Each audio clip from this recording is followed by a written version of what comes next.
Did you hear the background music while we were waiting to go on? Wow, that was way cool.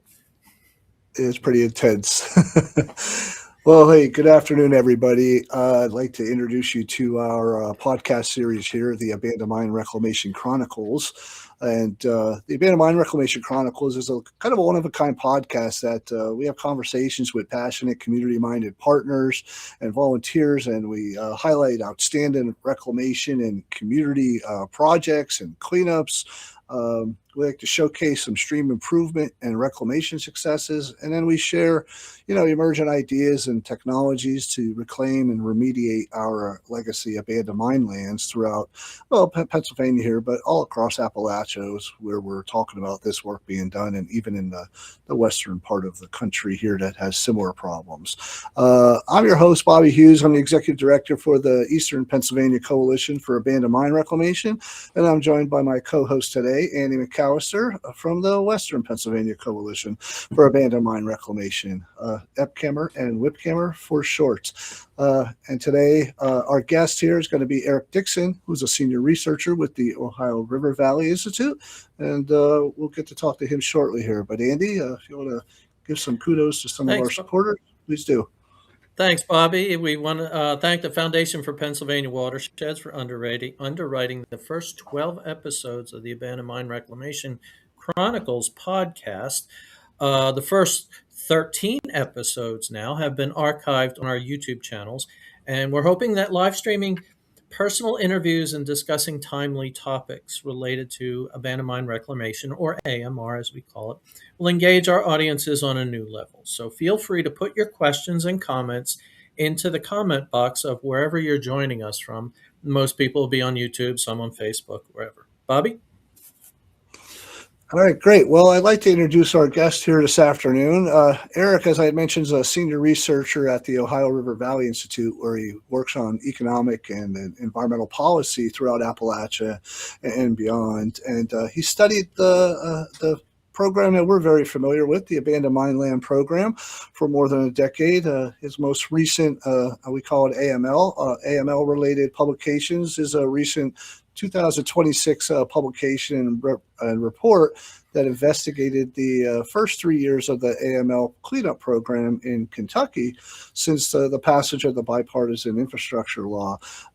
There's other recent research that's focused on labor issues in the EV sector, the community benefits on large-scale solar projects, and disaster recovery in Appalachian Kentucky. Previously, Eric has worked as an organizer and policy advocate at the Appalachian Citizens Law Center, where he worked on black lung issues and testified before Congress on mine reclamation policy. And right next to me, I can't remember which year that was, but he and I were down there at the same time before the House Energy and Resources Committee, and sort of gave them an earful of what we thought should be happening in Appalachia, and what was and what wasn't. So welcome, Eric, to the podcast. It's good to be here. Welcome, Eric. It's so good to see you. It's been a while since we all got together to talk about the Surface Mining Control and Reclamation Act, and it's very good to see you again, albeit online and virtually, but hopefully soon we'll be able to all meet together, hopefully at the AMR conference in October. And we're very excited to learn about your organization, let me get it here, Ohio River Valley Institute. Is that correct? Yes. Okay. And your projects and things like that. But first, we want to start off our conversation by getting to know our guests. So we're going to be, as they say in Western Pennsylvania, Nebby. We're going to be Nebby. If you don't mind sharing, where did you grow up? Where are you from? Who's your family? Do you have personal connection to mining? That type of thing. So if you could share a little bit about yourself, we'd appreciate it. Well, first, Bobby and Andy, thank you for having me. It's good to be here. I'm with the Ohio River Valley Institute, but I grew up in East Tennessee on the Clinch River, which is actually the boundary between Knox County, where Knoxville is located, and I ended up going to school at the University of Tennessee in Knoxville. But it's the boundary between Knox County and Anderson County, and Anderson County is has a very interesting energy history. It it has a long coal mining history going back to the 1800s, actually. And there are some nationally significant labor insurrections that happened. The Coal Creek War, if you're familiar with the Coal Creek War, in Anderson County. But that mining wrapped up to a large degree, maybe totally, before I was born, decades before I was born. And in the 40s, during World War II, as part of the Manhattan Project, the federal government selected Anderson County and a community in Anderson County called Oak Ridge to build a national lab as part of that project. And so there's Oak Ridge National Lab is still there, Y12 is still there. So there's this energy, and TVA also. The Clinch River was flooded by TVA, and that's the lake that I grew up on. So there's lots of energy history in the county I grew up in, and so I grew up there, and was kind of exposed to mining and nuclear issues. And then I went to school at the University of Tennessee. And then right after school, I moved to East Kentucky, which is where I worked at the Appalachian Citizens Law Center. And I worked there for about half a decade on, working with miners and their family members that miners that have black lung disease, and on the issues that we're talking about today, AML stuff. And I met, when I was living in Eastern Kentucky, I met my now wife, Lindsay, who is from Louisville. And it was funny because if you come to Kentucky from Eastern Kentucky, like if you enter the state in that region, then Louisville may as well be New York City. It's the big metropolis. And people have opinions about Louisville in East Kentucky. And so I kind of had a low opinion of where I've ended up now in Louisville. I love the city now, but we lived in North Carolina for a little bit after that, but then we eventually moved to here in Louisville where we are now. Yeah, it's good. I remember coming down to an event years ago, and I just Louisville kind of sits in the middle of the highway down there. I can't remember what state route that I was on, but I remember coming in for an AmeriCorps. Maybe, I don't know. Yeah.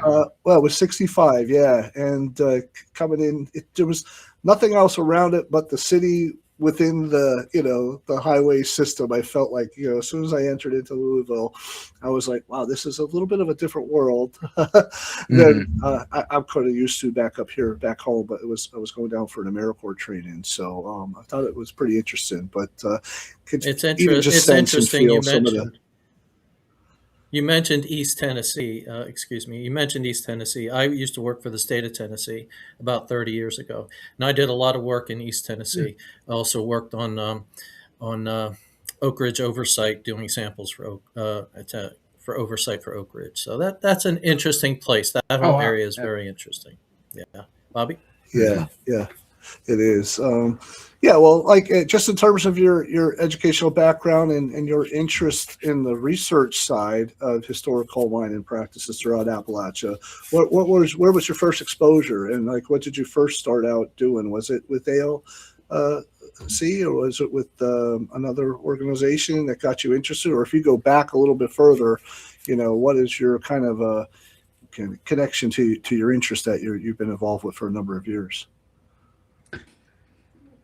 I grew up spending time in creeks and hiking in the Smokies and on the Cumberland Plateau in Tennessee. And my dad in particular got us outside a lot. And so I just felt at home in the woods, fell in love with nature, fell in love with spending time in the water. And when I was in school, when I was in college, I really got passionate about solving public problems. That was really where my interest lied, was like public policy. And so when I graduated, I didn't really know exactly what I wanted to do, but I had these passions I cared a lot about the place, about the Tennessee Valley, about Appalachia more broadly. And I felt really passionate about the importance of this region ecologically. And at that same time that I was graduating from school, the coal industry was tanking.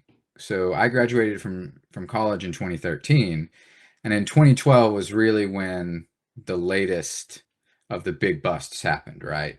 Fracking had started to take off in 2008, and there were a lot of closures and layoffs throughout the region in the coal sector, in starting in 2012, and that continued, and that affected the whole economy.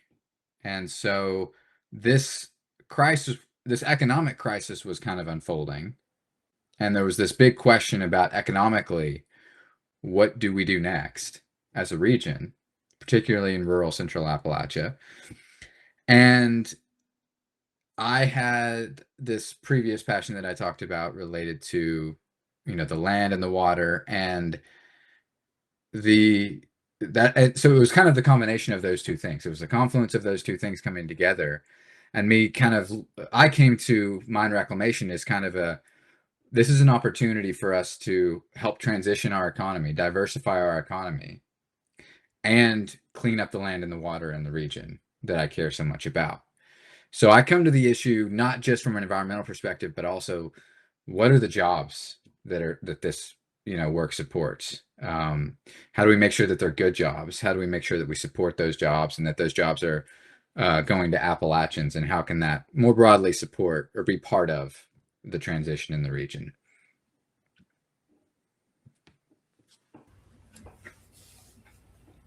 Yeah, down in I was just going to ask down in India, just going to ask Eric down in Kentucky, in terms of the mining impacts. Were you seeing as many orange streams that we were seeing up here, or was it more from the post closure of the active industry and the loss of those jobs? So, like, did you see a lot of environmental impacts there?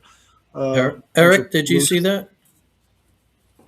The most common AML problem in eastern Kentucky right now, as far as I can tell, are landslides. Like, you see a lot more of, because the topography in eastern Kentucky isn't the ridge and valley that is in a lot of Pennsylvania. In eastern Kentucky, the mountains aren't as high in terms of sheer elevation, but it's a lot of up and down. As soon as one mountain drops, you have a tiny little valley, where the creek runs through, and then it shoots right back up. And so there's really not a lot of flat land. There's not a lot of wide valleys, and there is some water pollution. Absolutely. I mean, it's not that doesn't exist, but I don't think that there are as many miles of orange streams in eastern Kentucky, for example, even on a per acre basis or something like that, as there are in Pennsylvania. And I think there's more like up the ridge, you had mining, and then there's a rainfall event that shifts that landscape, and you have a mudslide basically comes down the ridge and pushes someone's house off its foundation, and the AML agency comes in and deals with that. Eric, you mentioned narrow valleys. Did you start to see the beginning of that valley fill issue when you were in there at that time? The mountaintop removal and all of that? Yeah, I mean, there are a ton of valley fills in eastern Kentucky, and those were happening. The strip mining in the region goes back to at least the 60s, maybe further back. And then the magnitude of that surface mining increased over the decades. By the 90s, I think you were seeing people characterize it as mountaintop removal in eastern Kentucky or in central Appalachia. And yeah, you were definitely starting to see those valley fills and those huge sites like that. Okay. Interesting. Most of our listeners, Eric, will be familiar with the federal abandoned mine land program, given who our audience is and the type of work we're all doing. But if we could just spend a few minutes going through a bit of a refresher for the AML program nationwide. So, if you can give us a brief history of the AML program, how it's funded, what does it pay for, how does it operate, that type of thing, we'd appreciate that. Well, I welcome you all to add to this as I go along or at the end, because I know the Pennsylvania AML campaign has been part of the history that I'll kind of tick through, here in a second. So you guys have firsthand knowledge on at least part of the amendments that happened. But so prior to the 70s, there wasn't any federal law on the books that regulated coal mining in this country. There was some state legislation, and Pennsylvania was actually a leader in that. There was some state level mine reclamation that happened in Pennsylvania. You all, I'm sure, know more about that than I do, but that existed in some places. But there was no federal level regulation, and that was important because for a big industry like that, it's important to have across state borders, kind of a level playing field in terms of a regulatory scheme, right? But what this means is that from the time that the first coal mining happened in the 1700s in this country, to 1977, when the Surface Mining Control and Reclamation Act eventually passed, you had tons and tons and tons and tons of coal pulled out of the ground via underground mining or surface mined in the latter decades of that era. That didn't have to be reclaimed. Those coal operators had no federal responsibility to clean up after themselves, and so you had literally centuries of degradation to land and water and threats to human health piling up that just was not being reclaimed. And so there was a vigorous debate through the 70s. There were various pieces of legislation that were proposed and almost got across the finish line, kind of to my knowledge. And then eventually in 77, during the Carter administration, the SMACRA passed. And SMACRA did two big things. It said, hey, if you're a coal operator in this country moving forward, you have a responsibility to clean up after yourself, at least theoretically. That's what the law says. And the second thing is, it said, well, we have this huge pollution problem, these abandoned mine lands that have accumulated that I was just talking about, and we have to do something about that. And so the second big thing that the act does is create a federal level program to reclaim all of that damage from the coal industry. And I think abandoned mine lands are a bit of a misnomer. I mean, we all use that term because it's the common term, but it's not just land, it's water that's polluted. It's any damage or even facilities or machinery or equipment left from the coal industry prior to the passage of the act. And that includes, air pollution to an extent. You have mine fires. You have some mines that are leaking gases like methane.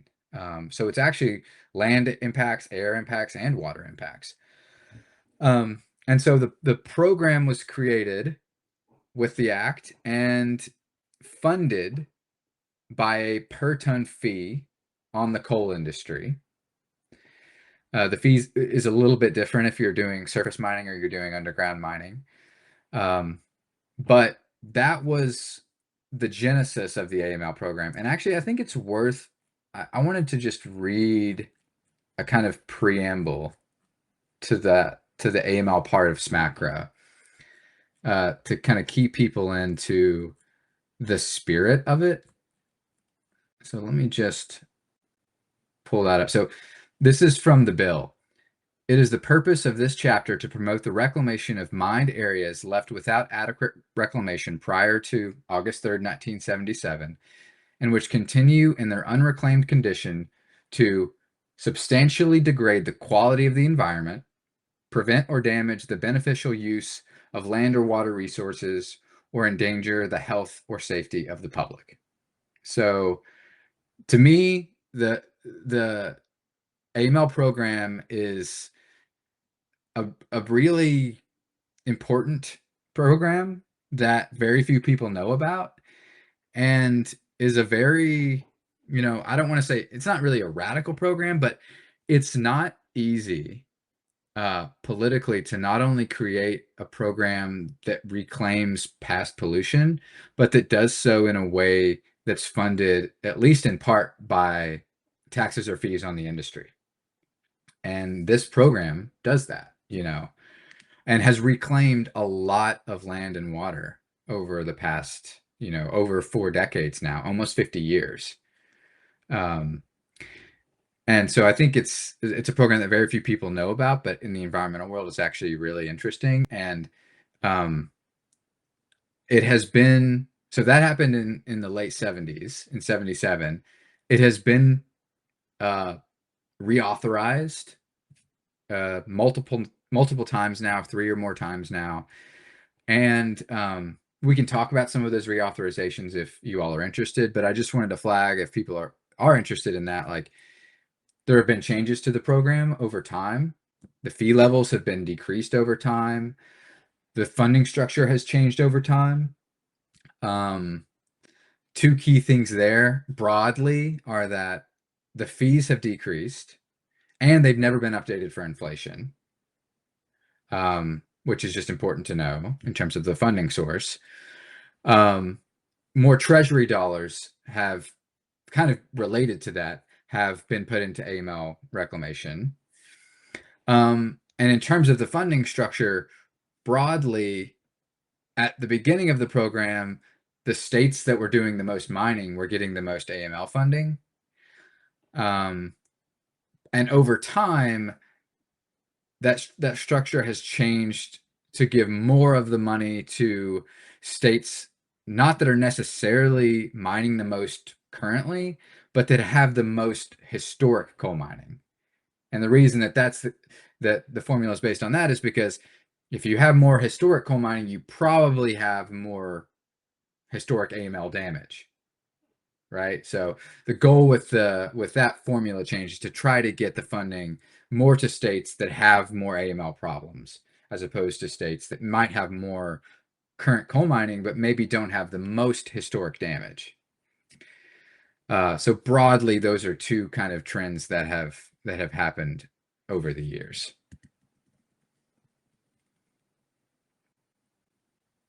Actually, and there's one other thing that I do just want to flag, is that the AML program has been very bipartisan historically.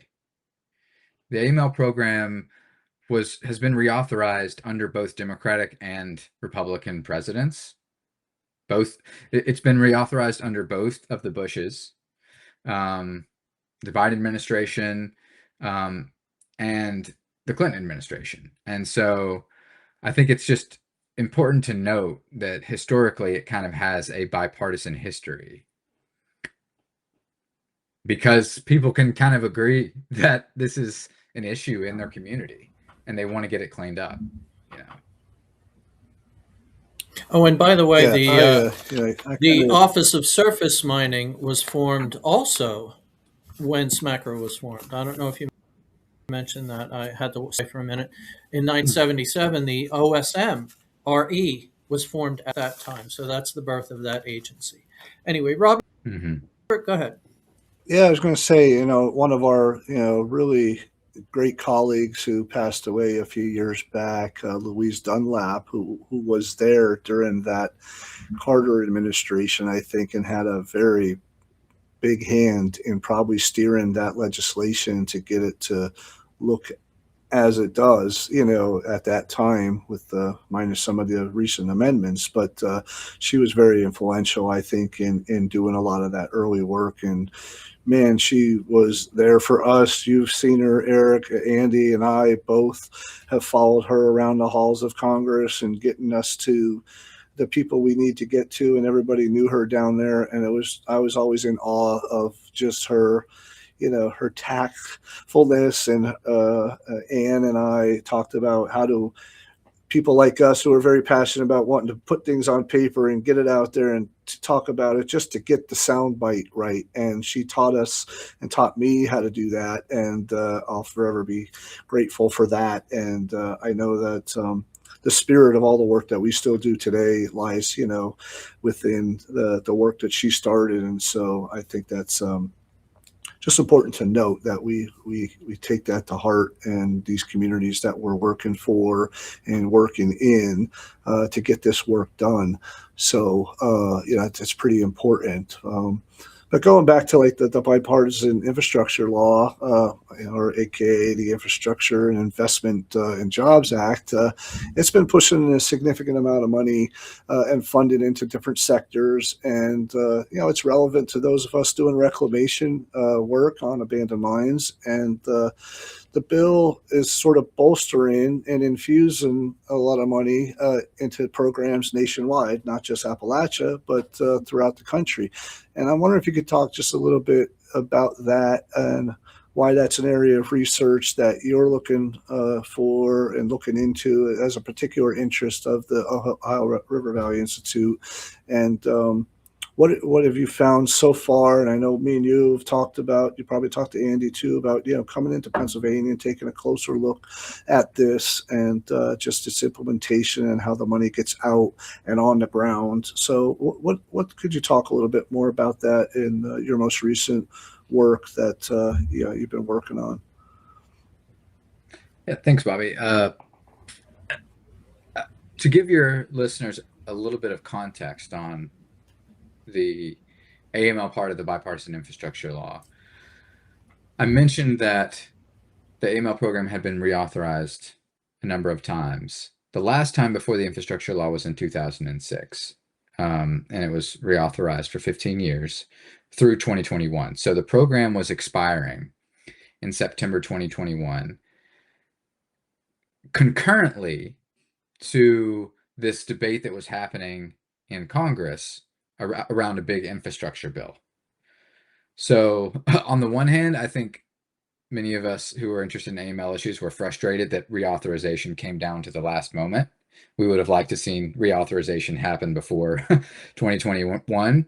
And in fact, if you go back to the 90s, reauthorization was happening before the last minute, which is just kind of an interesting thing. But despite that frustration that, we didn't necessarily want it to come down to the wire, I do think the reauthorization effort benefited from happening kind of at the same time, kind of by happenstance, as this larger conversation about infrastructure in the country. And during a presidential administration that had prioritized infrastructure.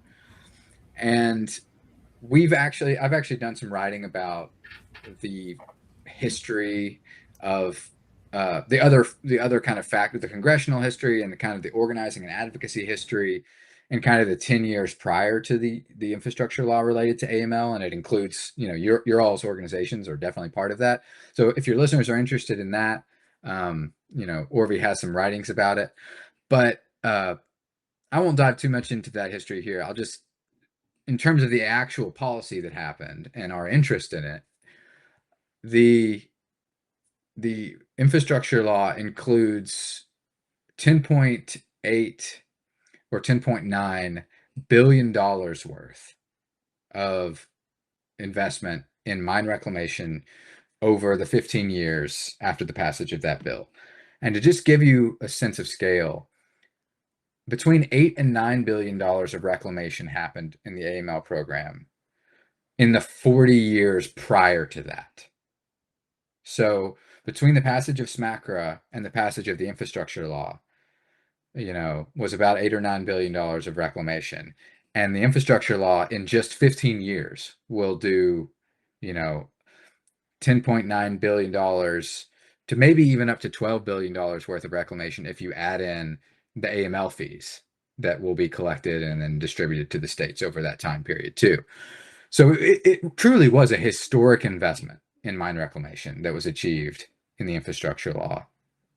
And there were, like previous reauthorizations, there were more changes that happened to the program. The biggest being that $10.9 billion is not funded by a per ton fee on coal mining. It's funded by the general treasury. And AML fees do continue. They were reauthorized, but at a lower rate even than previously. And so given that historic investment, our kind of research interest is basically, how are things going? Given that states are getting such a increase in funds at a time when, because coal mining had been declining, AML funds had been declining too. So, in the late 2010s and early 2020s, all the states were getting less and less AML money every year. And it was in that context that this huge infusion happened. And so we did this report, and I'm happy to talk more about it if you all would like, that we released earlier this year that looked at what does AML reclamation look like in Kentucky in particular, because that's where I'm based. So I figured we would start here. In the first 3 years after the passage of the infrastructure law. That was kind of our entry point into, our interest.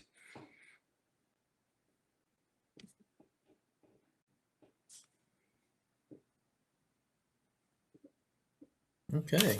Can everyone hear me? I'm having a little trouble with my connection. Oh, we can hear you. At least you can hear we can me. hear you. Okay.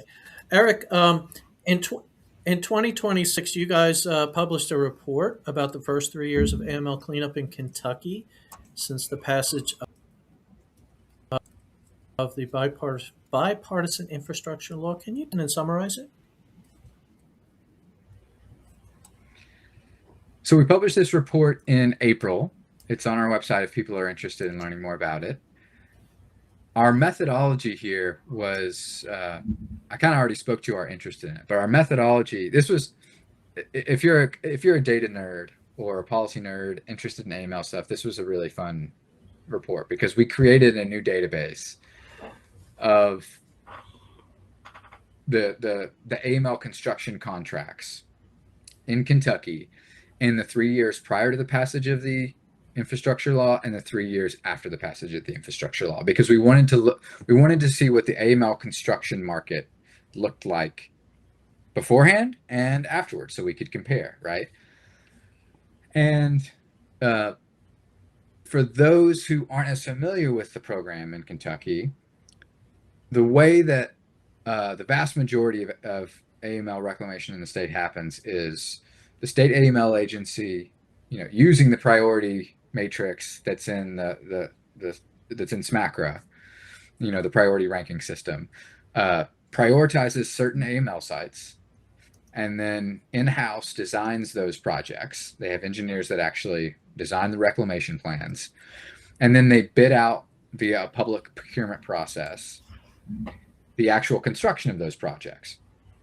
And so you have the reclamation design that's happening and the administration that's happening within the state agency, but you have when I say the AML construction market, what I mean is that market that is private sector, construction firms that are bidding on AML reclamation projects, winning those projects, and then executing the projects.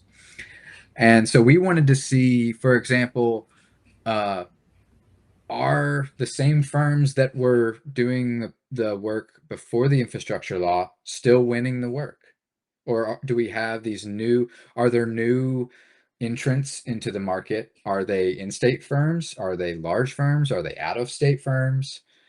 So that was one area of questions. And we also wanted to see what the job impacts were at the state agency, how many jobs are being supported, and in the private construction sector doing these AML projects, what are the jobs impacts? And what we found was that I should start off by saying, the state got a lot more money, as I mentioned earlier, The infrastructure law increased funding dramatically. So the state was getting tens of millions of dollars more in AML funding. And what we found was that in the first 3 years afterwards, a lot more reclamation contracts were being awarded, which is what you would expect. But it's good to have research to kind of actually look at this and see what's happening. A lot more reclamation contracts were being awarded. A lot more AML problems were being abated, and that this was supporting hundreds of jobs in the state just doing the reclamation, which is not to speak of the broader impacts on the local economy from cleaning up AML sites. We didn't look at that in this report. This is just the actual reclamation process, And so contracts were getting bigger. The total volume of contracts that was happening was getting larger. Eastern Kentucky and Western Kentucky, which are actually separate coal basins, were both getting more work. And what we found was that the vast majority of the contractors that were getting AML contracts were in-state firms. The vast majority of the contractors that were getting the contracts were actually located, like they're headquartered in counties with AML problems. Because, you kind of wonder, are these contractors that are coming in from the cities and doing the AML projects? In Kentucky, they're not, which is that's a success. These are things that, like, if they weren't happening, you would be concerned and you would want to know about it. But it's really good to confirm that, like, from an economic standpoint, this is going to contractors that are actually in the coal fields. And what we found was that about 500 job years were being supported by the around $80 million in AML funding that goes to Kentucky each year. And most of those jobs are in the construction sector, and they are in the building trades. And for those who aren't as familiar with the building trades, one thing that I think is really important to stress is that the building trades, there are different ways to get into a construction trade. And the construction trades that are typically on AML projects are construction laborers, operating engineers, you're operating heavy machinery on the site, truck drivers. There are different ways to get into those trades, but a common way is an apprenticeship program. And apprenticeship programs are, in particular, union apprenticeship programs are, in my opinion, kind of a best kept secret. These are programs that you earn while you learn. You make money while you're going through the training program. So as soon as you sign up, you're starting to work on the job, and you're all for part of your time, and you're getting training or instruction for part of your time. So you're getting paid, you're making a wage while you're going through the training program, and you're working on these AML projects. You're learning skills that you can do on AML projects, but also other heavy construction projects. So it's a pathway to a career. And one of the things that we looked at in this report that was really a really important finding is that if you're working on a construction project, an AML project in a rural AML county, most of the trades are making a good wage. So, for example, the operating, we looked at a couple case studies. We looked at an AML project in Eastern Kentucky. We looked at a project in Western Kentucky, and the main operating engineer trade classification. So if you're operating heavy machinery on one of these sites, you have to be making a wage according to federal prevailing wage law that was at a certain rate. And we compared those rates of compensation to the local compensation rates in those counties for all workers in all industries. And those operating engineers were making above average. So if you were operating heavy machinery on an AML site, you're making more than the average wage across all industries in that county. So not only is it a job that's accessible, you don't have to go to college to get into a construction trade and work on these AML projects, but it's also relatively good paying. And I just think that's we talk about abating the hazards of AML problems, and that's really important. We talk less about these economic impacts, which are also really important, and that we were really excited to investigate with the Kentucky report. This is very interesting, Bobby. Yeah, no, that's good. And I mean, I think I've read through the publication's findings, and I found it very interesting as well. And as we're looking to talk about what's happening in Pennsylvania and what's been happening, and we're receiving a definite increase in interest in funding for these projects, and the State Bureau of Abandoned Mine Reclamation putting out subcontracts and subrecipients and their RFQs to different consultant engineers. I keep getting added to the list of qualified engineering firms or consultant firms to do more work. It seems like there's ample room for opportunity, competition, and growth to do more projects across the state, in particular for reclamation work on the bigger construction type projects, where AMD stuff is going to be a little bit different, a little more complicated. And when you're looking at active treatment scenarios, and the fact you may need a development plan on the front end of some of those projects that could take a year at least to get the water quality and the flow and chemistry before you can start thinking about treatment options and scenarios. So on the front end of some of those AMD and water quality problems, there's a reason why they're a little bit slower to develop because of that. But from the construction end of reclamation work, that those things can move along a little bit quicker. So, I'm wondering if, we'd like to know if your findings are going to be kind of extrapolated to PA, or are you going to try and do a separate report on that? And, if you're interested in looking into that, what's your process, or is there any way we might be able to help facilitate some of that? And I think we've been having some initial discussions. So what are your plans going forward into possibly looking into Pennsylvania? Well, as both of you gentlemen know, the AML program in Pennsylvania is very different than Kentucky. The AML problems are different. The funding is significantly larger, and the administration of that funding is different. So I'm not assuming that I don't want to go in really assuming anything in terms of whether the results in Pennsylvania will be the same as in Kentucky, but I want to know. I'm very curious about whether they will be the same. Are we seeing the same kind of trends in other states? And the next state that we're going to look at is Pennsylvania. So we are at the beginning of a research process to do a similar report that I just described in Pennsylvania. And your all's insights have been very helpful along those lines. We look forward to, we talked to BAMR, we've had a good conversation with them. We look forward to talking to other stakeholders, and similarly to how I described in Kentucky, we're going to create kind of a new database on the projects in Pennsylvania, and see what the data shows and see what the trends are, have conversations with you all about on the ground about what those trends look like, and compare them to Kentucky and that kind of thing.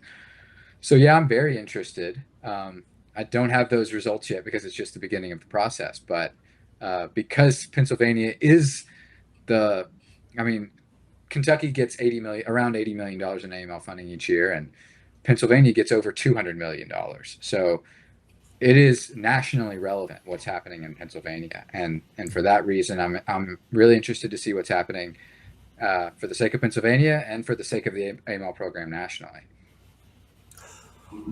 Yeah, I think we're looking forward to seeing how that report and research develops. And and I don't want to be premature in asking the question, but you may have seen some of it in Kentucky. But if you're looking around at some of the other Appalachian states, I'm wondering, and something you may want to ask, or maybe have already thought about the question, is, if you think it's been fair and equitable to have these funds being administered from the federal level and the state level government agencies as a reimbursement only grant program, and the subrecipient agreements, when a majority of the groups that are on the nonprofit level in these communities that are working to try and get these funds on the ground, they already have a limited organizational capability and capacity to kind of professionally get accountants and that type of experience involved with handling the money on these very large grants. And they have to contend with the procurement procedures, the 2 CFR 200, getting a little into the weeds here, but the bidding, the reimbursement only style grant administration. And typically, and we found this out personally, like we don't qualify for loans. We don't qualify for like a line of credit. We try to meet payroll for staff. We want to build capacity to manage these projects. We want to have money up front to be able to pay contractors and pay staff to do the grant administration and the management of these projects. And, these are usually like you have to get a loan, and it's usually an interest-bearing loan unless they give you a low-interest loan, and you've got to pay that back and potentially work that into your project costs. So I don't know if that's something you're going to look at, but I would hope that you do, because I know we're always trying to find ways to work with the state agencies and the federal agencies on how do you make it easier to get this money on the ground, and that needs to happen, because even us on the receiving end to get this money into the communities, that's a very big challenge for us that we talk about year after year. And I know there's lots of administrative things and bureaucratic nature of the way the money has to flow, but there's got to be something's got to give a little bit. And I'm wondering if you either have found that out already or we'll be looking into that. Well, I want to give a disclaimer at the beginning that I'm kind of mid-process in terms of research, so I'm not sure. I hope to have other conversations with watershed organizations and other stakeholders, and I expect that I'll learn things that I don't know yet about this problem, and so the end findings may not look exactly like what I'm about to say, but I'm happy to share kind of my thinking on this right now. Which is that I've definitely heard this as a concern among watershed organizations and conservation districts in terms of accessing the subaward money, and the AML subaward money in Pennsylvania, just to be specific for your listeners.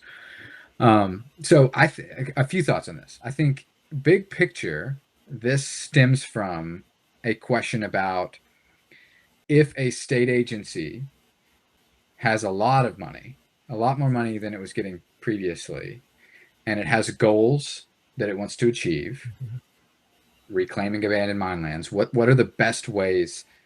What's the best way to do that? And by best, I think that means it's quality. It's also time efficiency. How do we clean up these sites really well, and how do we do it quickly? And so I think there's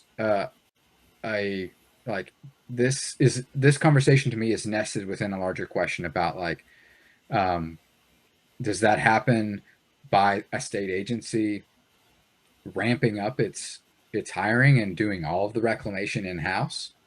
It seemed, or other approaches. And it seems to me like the state agency in Pennsylvania has come to the conclusion that, hey, we're going to do a lot more work in-house, but we're also going to enlist the assistance of the broader network of organizations in Pennsylvania that have local expertise in particular about the problems that are in their communities, the AML problems that are in their communities, and actually work with them to administer in a way the reclamation of some of these projects so that we can get them done at least more quickly.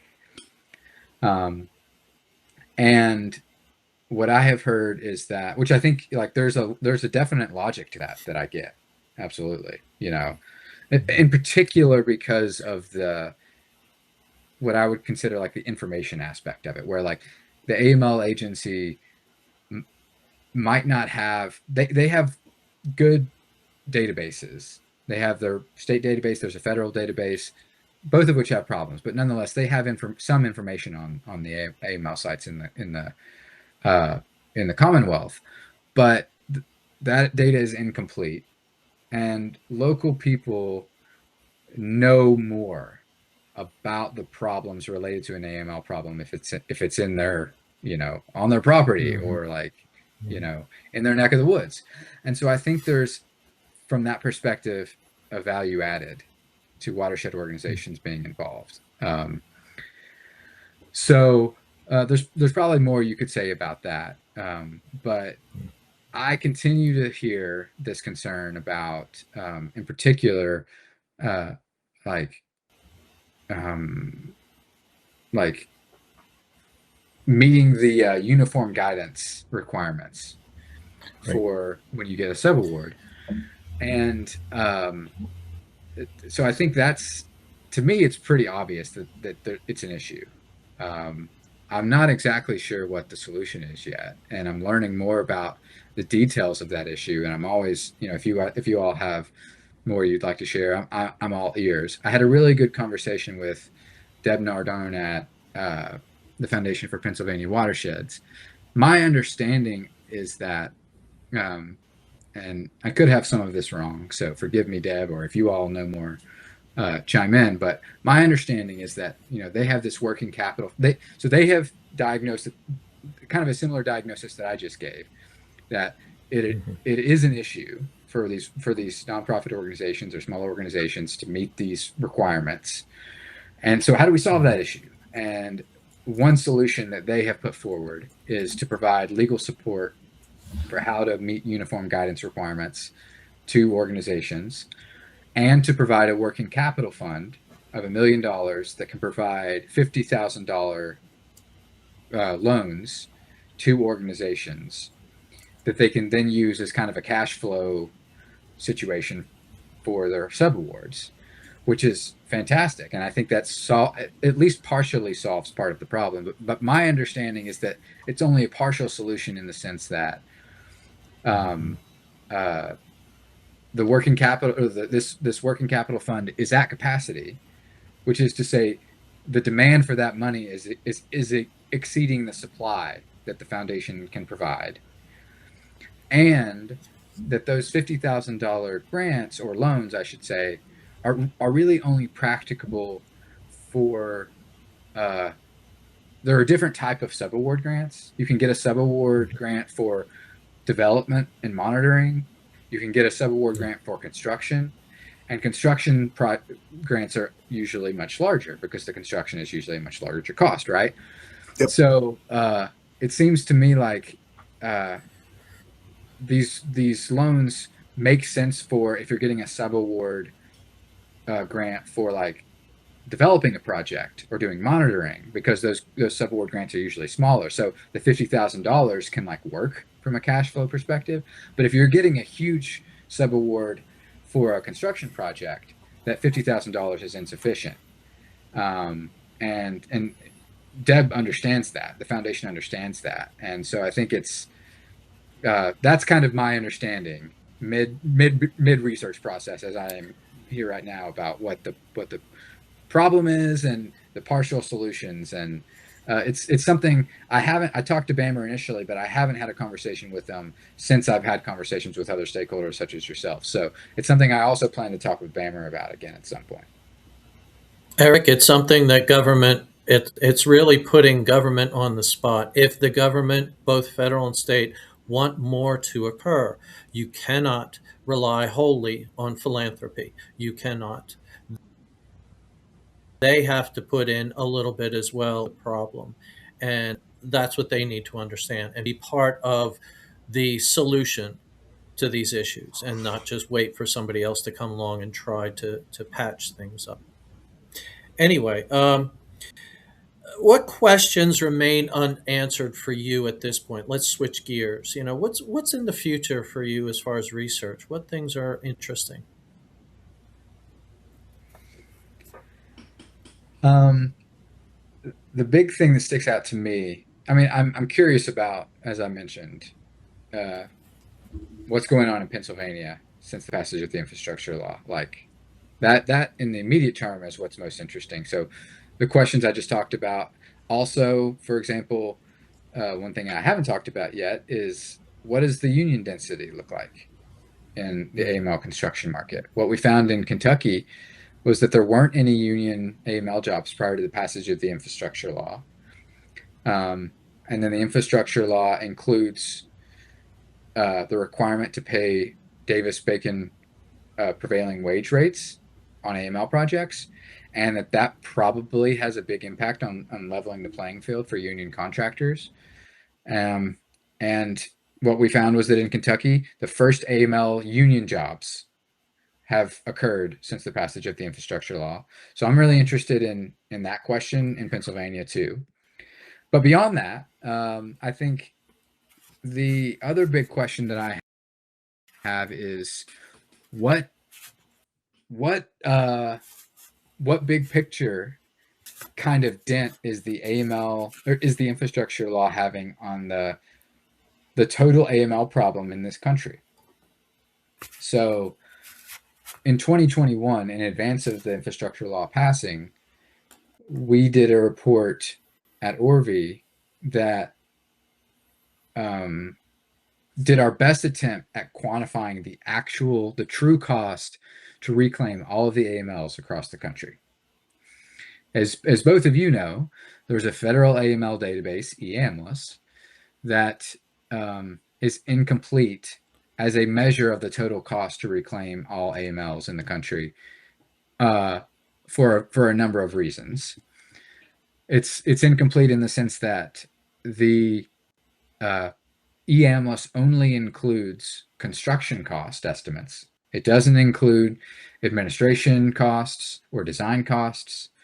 EAMLS includes a lot of AML problems that were added to it over since 1977, or at least since the early 80s, maybe when EAMLS was first created, and those cost estimates haven't been updated for inflation.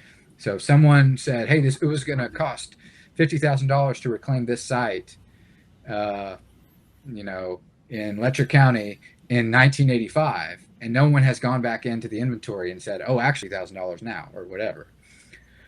And the other big issue with the inventory is that it's incomplete. It doesn't include all of the sites that are actually in the world, and we're always AML agencies are always discovering and adding new AML sites to it.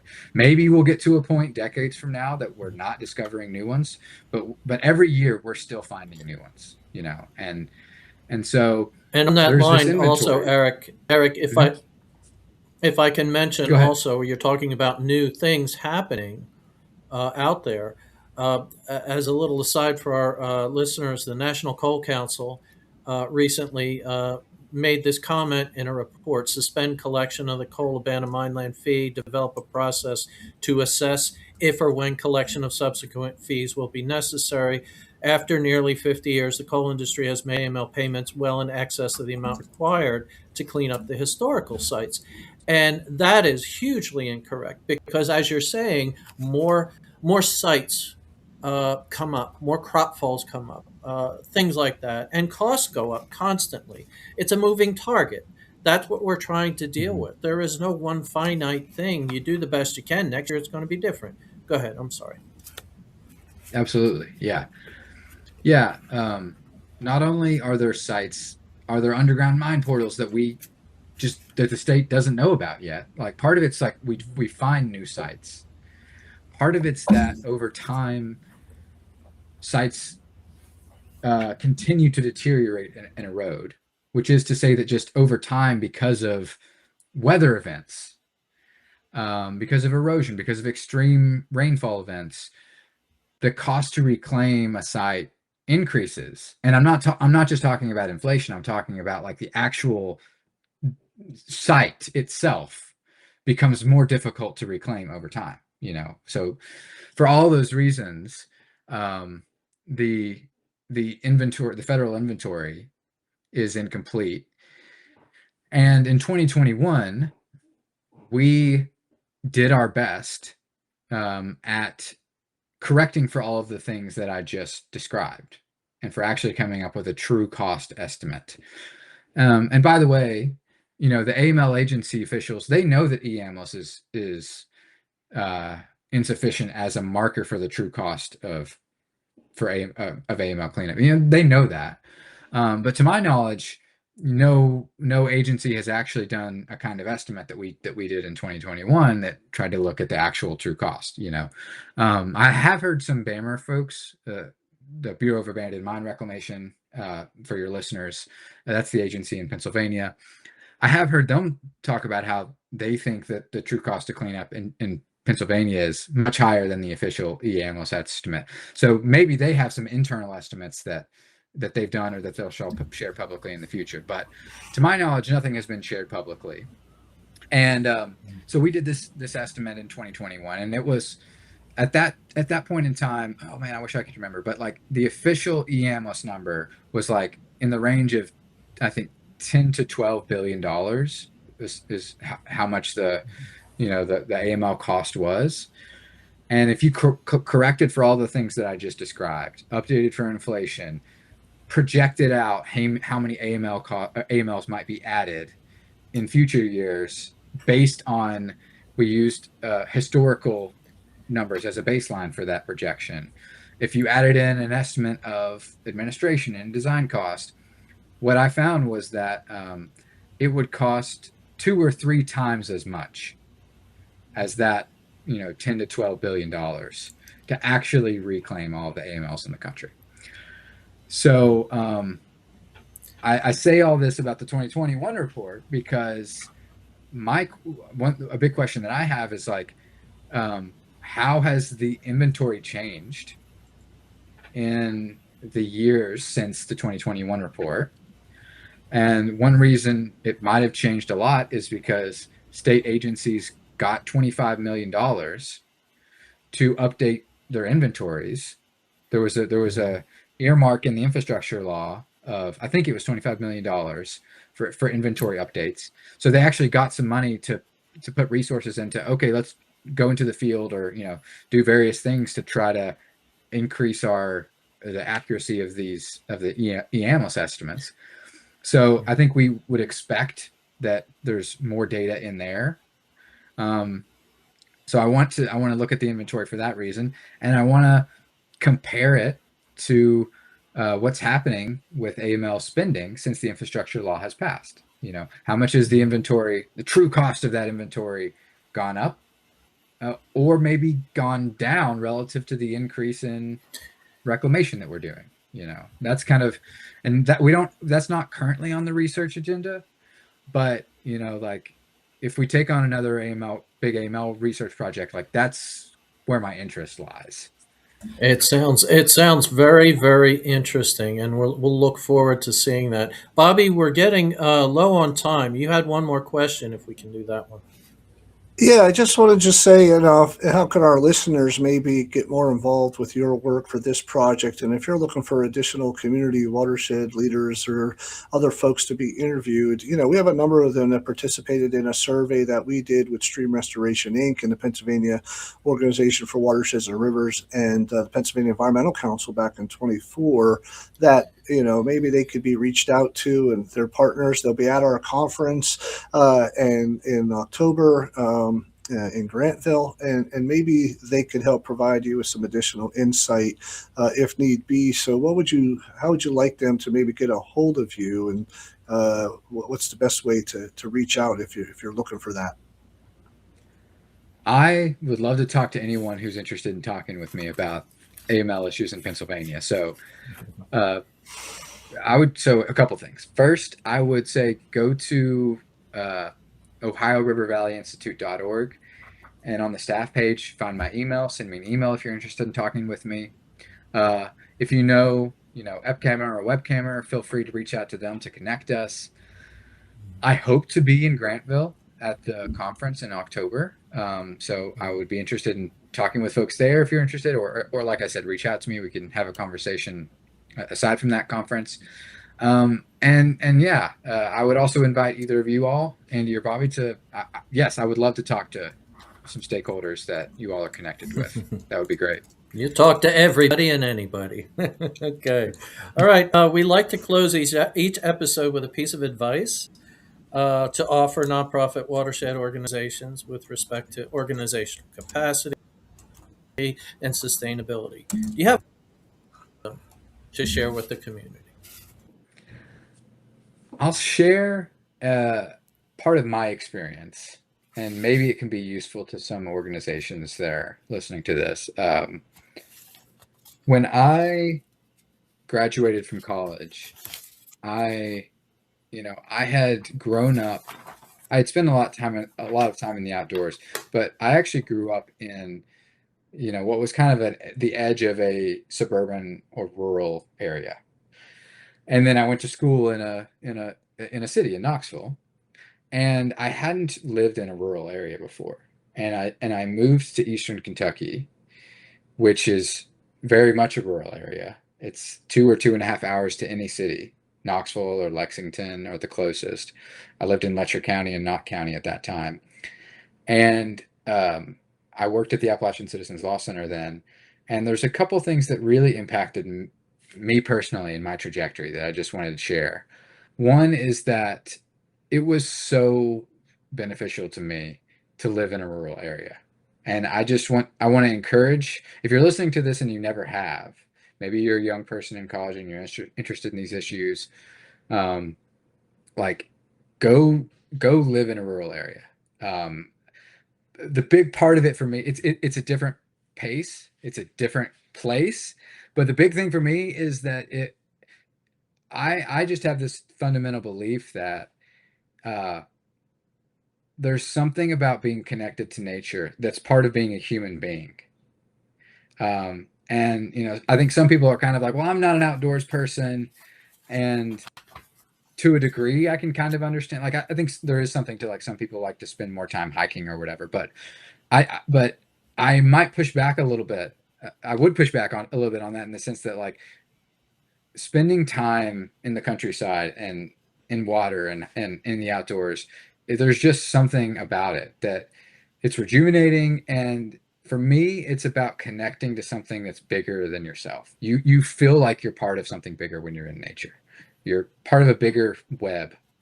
And so that was just incredible for me personally, like, it just in terms of, like, my life experience. And so I would encourage people to do that.